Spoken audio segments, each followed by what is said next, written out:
Welcome, welcome, good people. This is another episode of Choice Words by Freedom to Choose Schools, and I am your host, Jay Artist Wright. And today's episode is about artificial intelligence, equity, and the summer divide. What better way to have a conversation about AI and education than to bring our guest on, Taylor Shead, who is the founder and CEO of Stemuli Inc, an AI gaming and workforce development platform to create personalized learning experiences for students.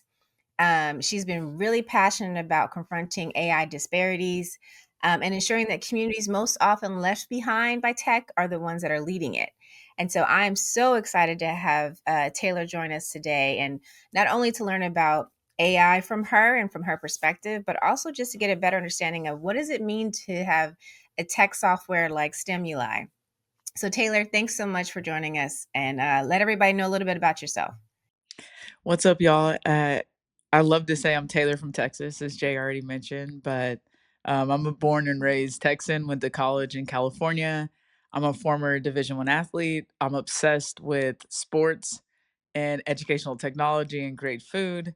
Um, as a random shout out, I've been at the Dallas Wings games this week. They're the WNBA team. We got the last two first round draft picks from UConn, and it's like, what's more exciting than seeing great women's basketball? So all of that to say, I take an athlete's mentality when I think about running a company and really working hard to deliver a great product to add value to the world. Thanks so much for sharing that. That's super awesome. Let's just dive right into things. How about that, Taylor? It sounds great. Let's do it. What does stimuli look like? Like if someone never heard of this before, parents first time listening to this podcast and learning about AI, what does stimuli do? Stimuli built a video game by the name of Founder Tycoon. Our users say it looks like Roblox and Minecraft had a baby. You can access it through the web. So literally you would type in www.stimuli.ai and log in, which is a pretty amazing technological thing considering a lot of games you might have to download on your computer, on your phone, or on a console. But players go in and they are immediately introduced to an AI mentor by the name of Orbi that looks like a Pixar character. And then they meet a diverse group of AI agents that look like game characters. And an investor named Taylor gives them $25,000 to start their own business. They're standing in a completely empty office building, and they then go room by room constructing their marketing department, their R&D department, finance, while also articulating their vision to this mentor by the name of Orbi. And from then on, the player is running a startup business that is within the area of a problem that they want to solve by working alongside these cute little characters that are some of the most powerful tools in the world, that have different personalities, they have different capabilities, um, different quality, different cost, but the player is in the seat of a founder, and they're dealing with the randomness, the chaos, the amazing opportunities that come their way. But every decision they make has a consequence, which resembles real life, resembles the life of an entrepreneur. And ultimately, players, when they log in, most of the time they're on the platform about 45 minutes to an hour every time they play. And the most important thing is like, okay, they're playing this game, but what is the takeaway? Well, the takeaway is these young learners are getting exposed to AI agents in a safe place where their data is going to be private. Two, they're able to understand what it means to actually build a business. And even that first 15 minutes of their experience, a light bulb goes off when they're asked, what kind of company do you want to found? You won't believe it, but a lot of kids aren't asked that question, in school or even by their parents. And then last but not least, they are actually practicing durable skills and critical thinking and collaboration and communication. And so when you put all those three things together, our idea is that players will be able to play this game.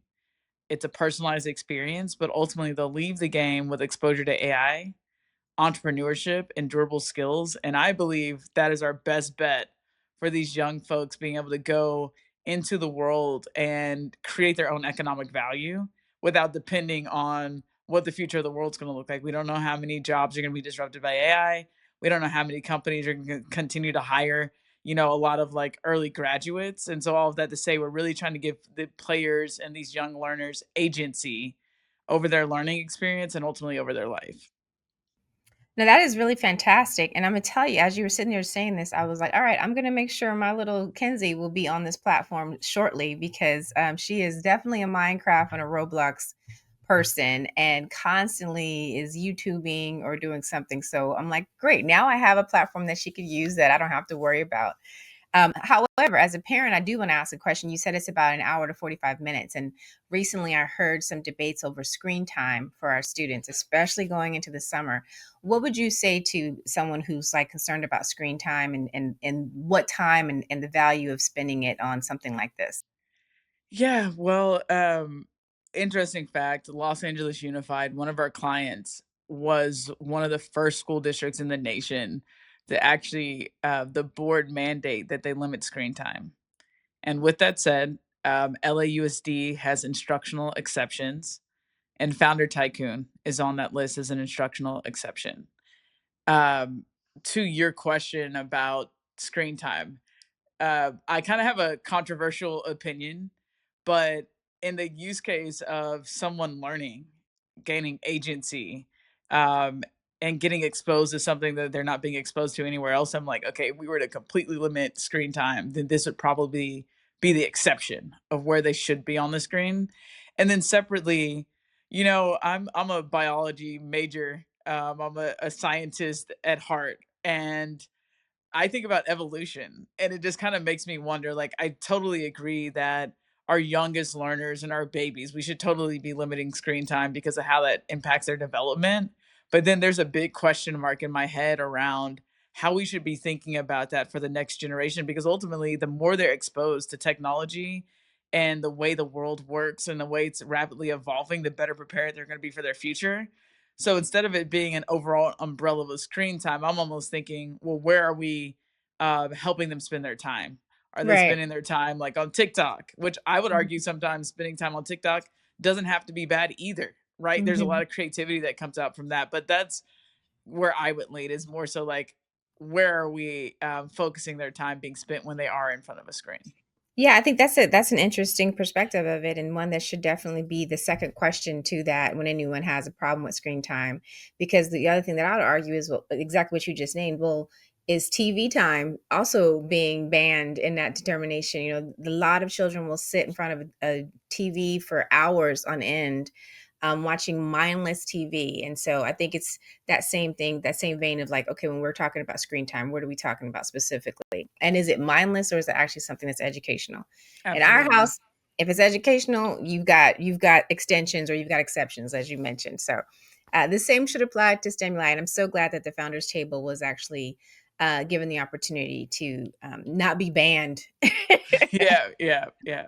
We're living in a crazy world right now. I tell you, it's real. It can go either way real fast. Very quickly. Yeah.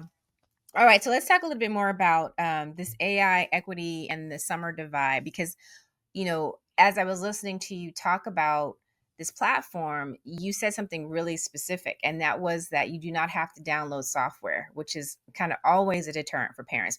How much I got to pay for it? How much information is going to collect from me? Um, was there a specific reason why you did it that way? Well, absolutely. A lot of our work has been with the largest institutions in the country. Like one of our clients is Stride Online, and a lot of these learners are basically homeschooled. And their first day, they're shipped a computer. And we went through a lot of pilots where we had to spend time trying to help these young learners download our application to their computers. And then the next thing you start running into is like firewalls and all these certain permissions. And then you're trying to tell the young learner, okay, delete this and then re-download it. And then you need to make sure that the old file is still not there. And so overall, what we know is if a young learner struggles to get on the platform, then they might never log in ultimately. Two, we know that most school districts during the pandemic went out and purchased Chromebooks for almost every student. And so the big thing that we have been trying to solve at Stimuli for a few years is how do we ensure that our platform can be used on Chromebooks, which don't necessarily even have the same power of our mobile phones. And so ultimately, when we were able to make sure it was browser based, we could ensure that more people would have access. Awesome, Taylor. That's and also I will say, just mentioning about the equity part, I think there's something to be said about the equity of it across underserved communities. And I know that that's something that you are also really passionate about, and being able to have it again, kind of one of the things I heard someone describe about you is that you were able to take complex conversations around AI and simplify them in a way that makes sense. And I agree, you are doing that very well for me right now, as someone who feels like a dinosaur a lot of times with this technology. Let me ask you. I mean, I know you personally from being on our board and just the work that we've done together in the education space. Um, but let's get our listeners to learn a little bit more about you. Like, what inspired you to start Stimuli? I have truly been obsessed with the intersection of education and technology and workforce development for 17 years. I'm the daughter of two entrepreneurs. Even though I became an entrepreneur, that is not the path that they wanted me on. I was told the same thing that a lot of us were, which is like, go to school, get your education. And then my parents happened to have a network that they felt like they could plug me into. I remember a conversation where my mom was like, Taylor, I have friends that work for HBO. You can go work for HBO. You can go to PepsiCo. Like, just keep going in school. And ultimately, that wasn't the path for me. So I earned this Division 1 scholarship. When I was in college, I was really passionate about becoming a reconstructive plastic surgeon. I know that's hyper specific, but I grew up watching Grey's Anatomy and I love biology. And so that's what you get when you put those things together. And I wanted to help people. That's one thing I always knew about myself. And so I'm sitting in a class, I think it was around my sophomore year in college, and it's a chemistry class. We've all had this moment where I'm looking at the board, and at one point I'm pretty much like, I have no idea what the teacher's talking about. And I don't know if I'm lost because I was daydreaming, and I'm lost in this class period, if they need to go back to the beginning of the week, the beginning of the semester, or I need to go back to high school. But the big aha moment I had was like, chemistry is math.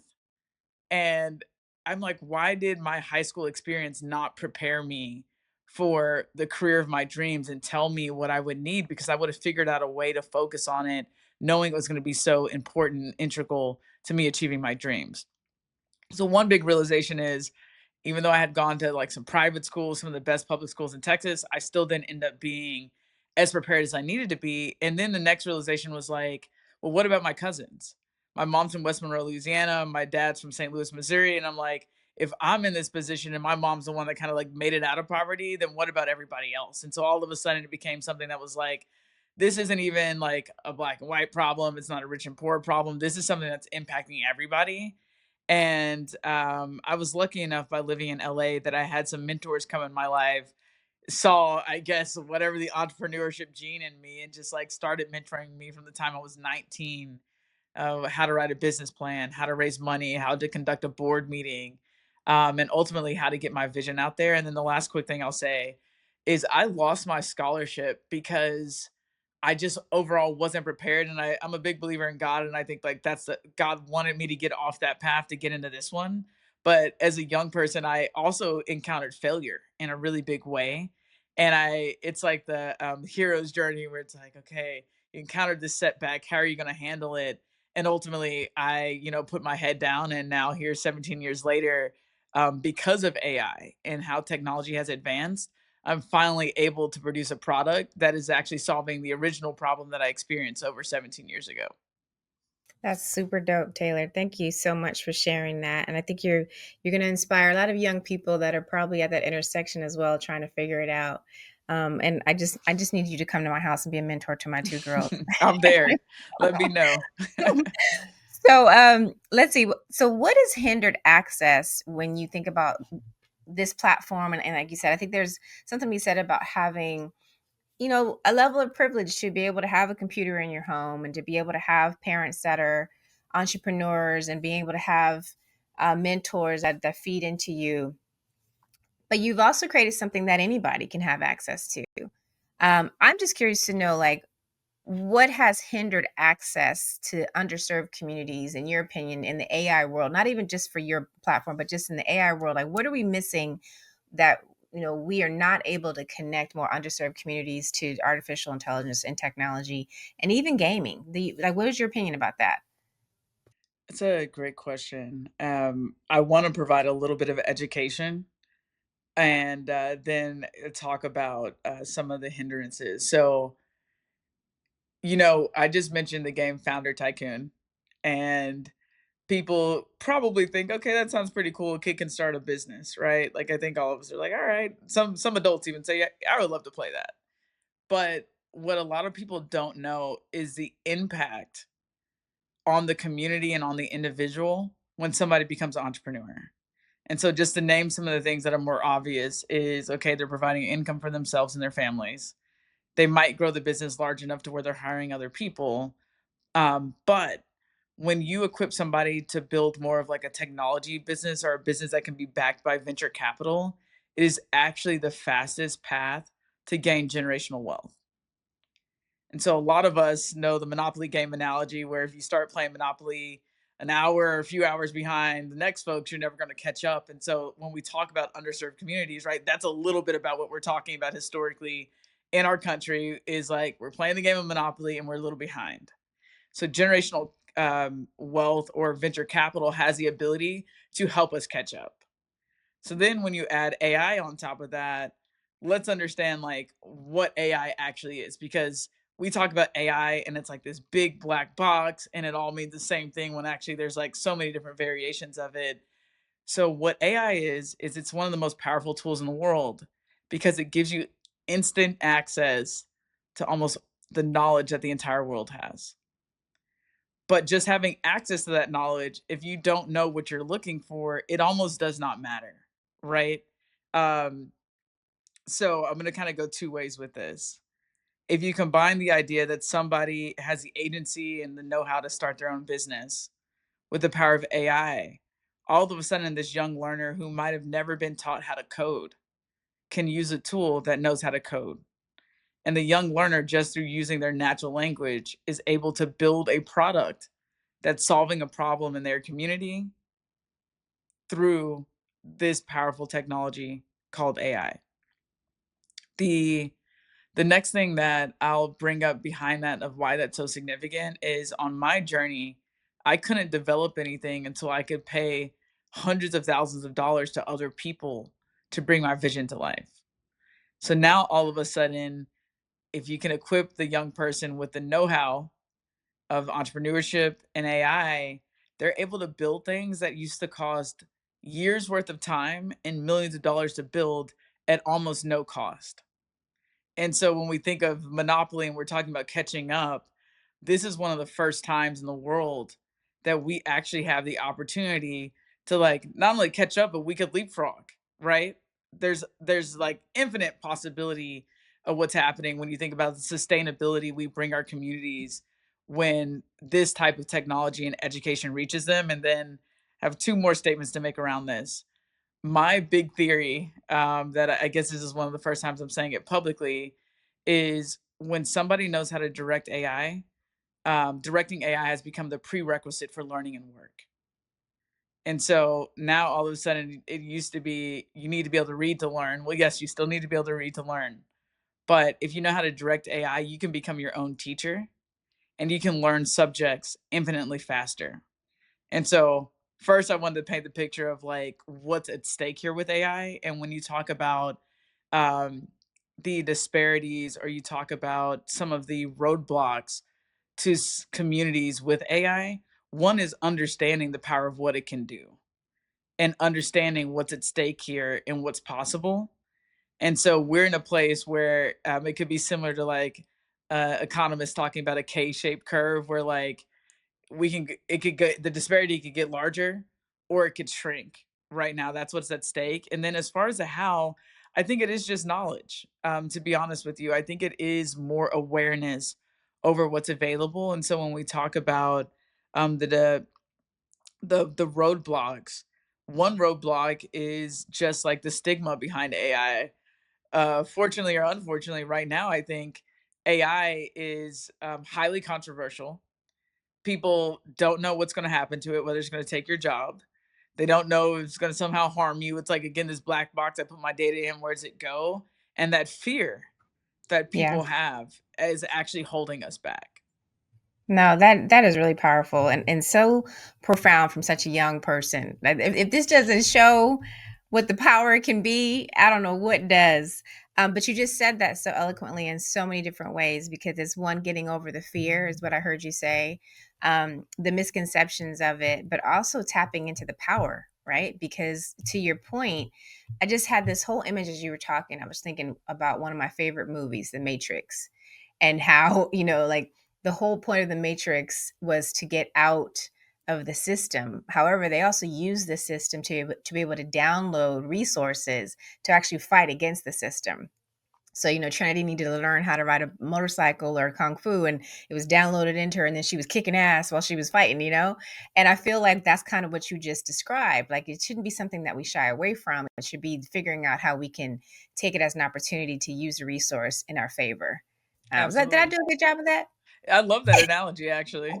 Yeah. Yeah, well, people can learn a lot from Matrix. If you haven't seen it, look it up. It is really a fantastic movie. And top one in my book. If I had to watch one movie for the rest of my life, that would be it. There we go. Now I'm gonna go watch. I've wanted to watch it again and haven't gotten back to it, so this is my cue.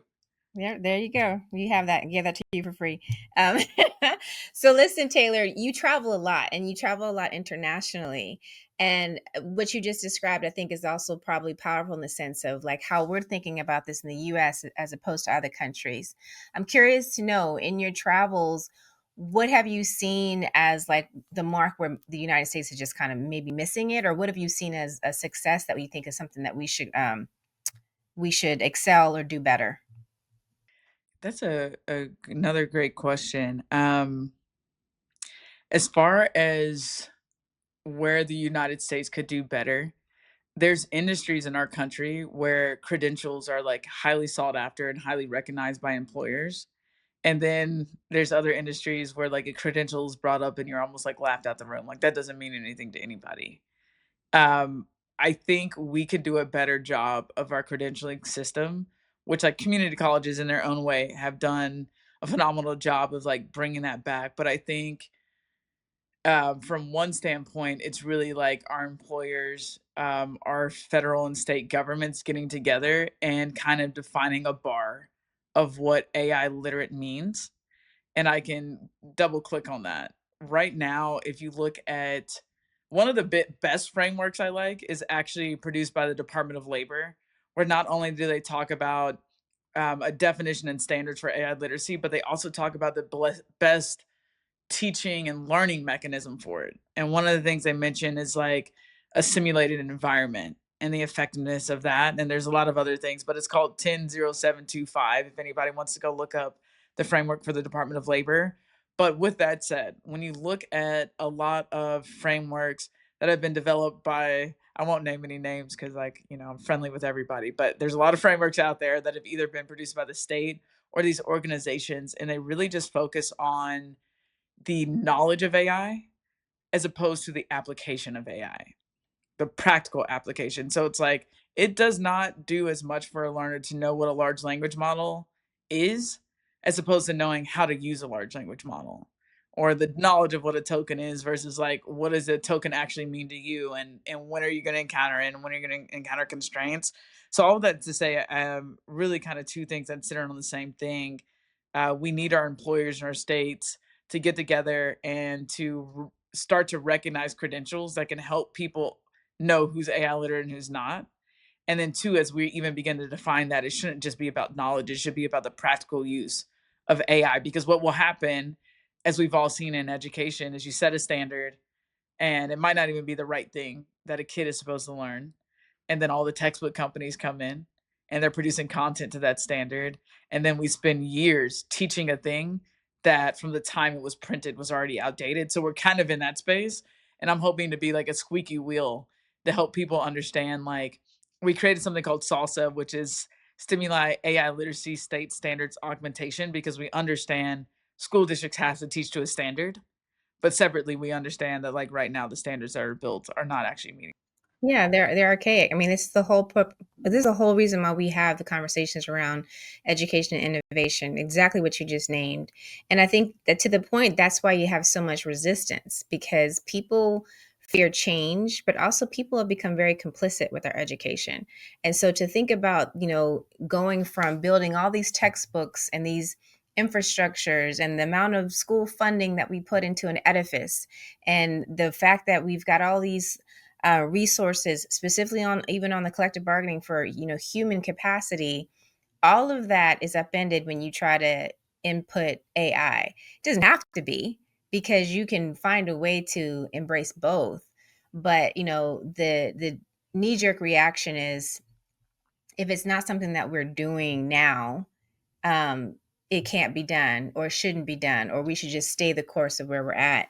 And I wholeheartedly agree with you that we can't stay the course, because our kids don't want us to. Like every other industry is tapping into this model and doing something differently. And once again, education seems to be behind.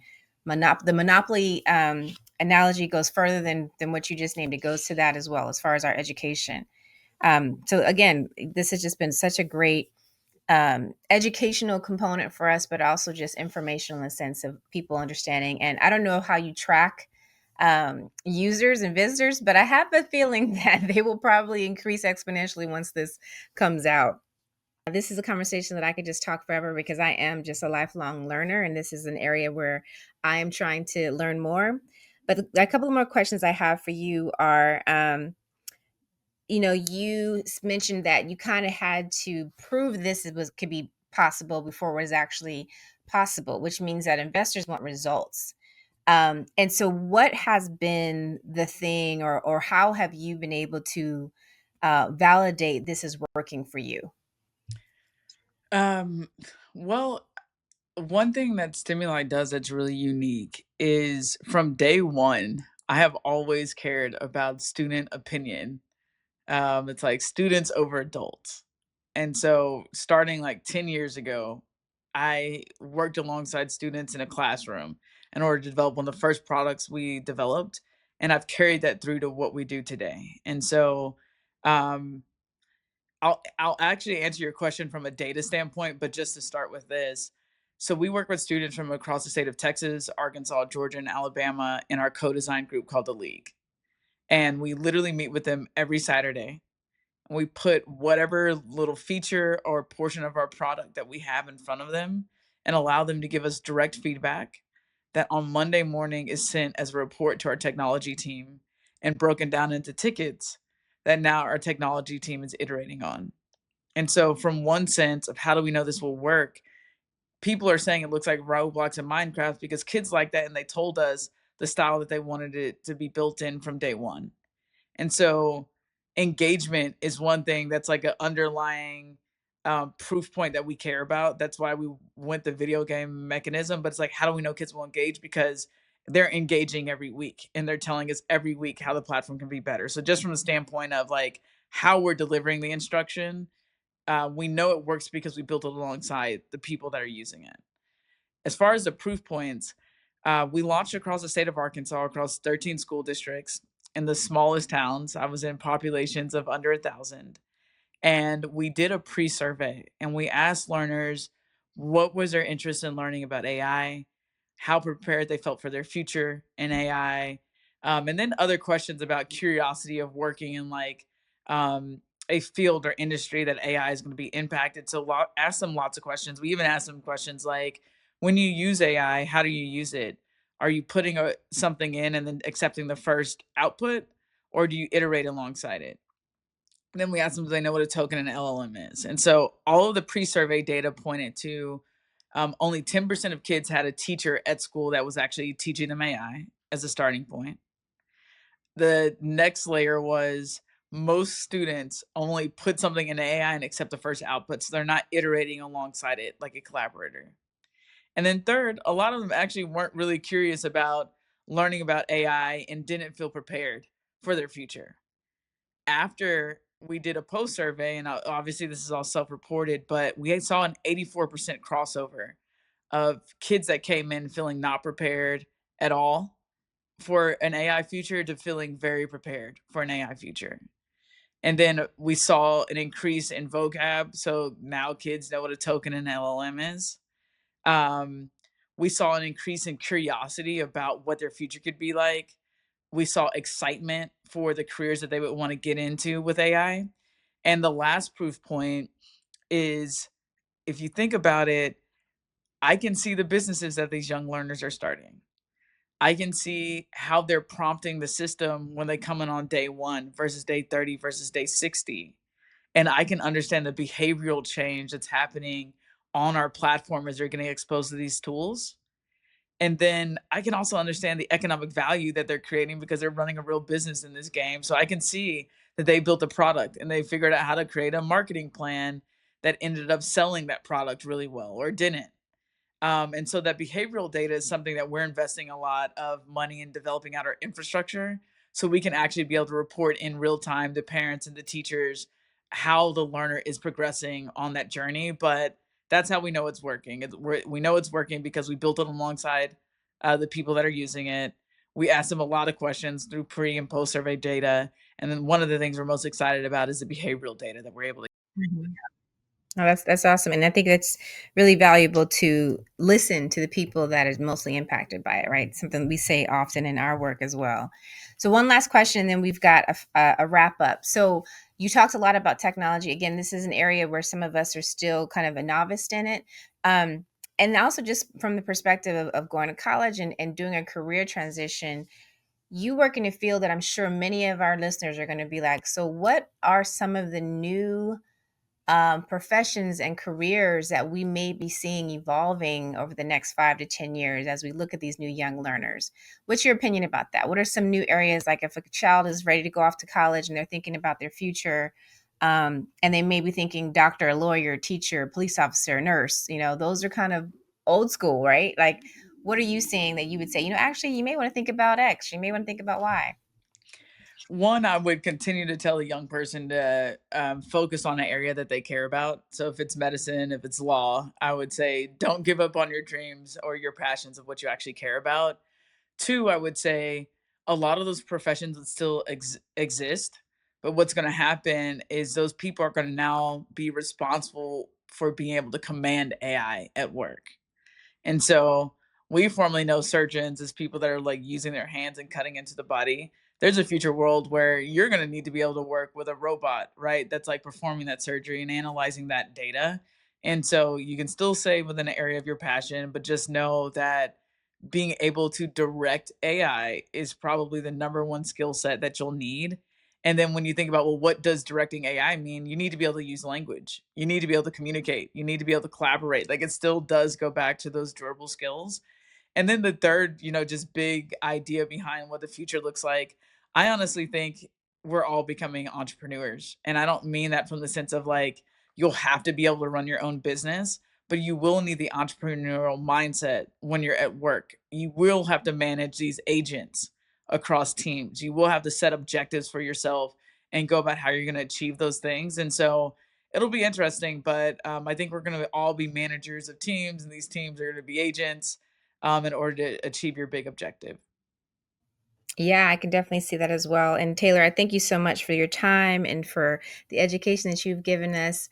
One of the areas that we didn't really go into too much was the summer divide. And so I would be remiss if I didn't ask, what are some things that we could tell our listeners to do over the summertime to dive into some of the things that you've just shared with us? Yeah. The cool thing about AI is you can ask it questions about itself. So if there's one transition that happens over the summer, I think it's like for any of you that have been scared to touch it, go ahead, log into one of the platforms and take the most boring PDF that you can find, load it into the technology, and ask it to summarize it. And as it's summarizing, count the seconds it takes to do it, and that one moment is going to be a big light bulb to you as far as like what's possible with it. Second thing is if you're using ChatGPT, start trying to use Claude and start experimenting with other tools because for example, Claude is much better at like detailed work. I still love ChatGPT for what it does. It's almost like a great orator, but experiment and push yourself with the tools. If you want to go a step further, Replit is a tool that you can expose and use yourself as an adult, or you can expose to a young person. And Replit starts to allow you to build products with your natural language. So start thinking about what product you would build. Challenge a young person. Ask them if they could start a company, what company they would start, and then give them these tools, um, and see what happens as they start to understand how to work with them and they start to be able to put their own creativity into these really powerful products. Well, Taylor, challenge accepted. I will let you know how that goes with my two young ones at home over this summer. And again, I thank you so much for joining us. This episode has been about AI, artificial intelligence, education, and specifically Stemuli, which is a learning platform that we encourage all of you to take a dive in and get your kids excited about entrepreneurial avenues and learning more about technology terms and vocabulary.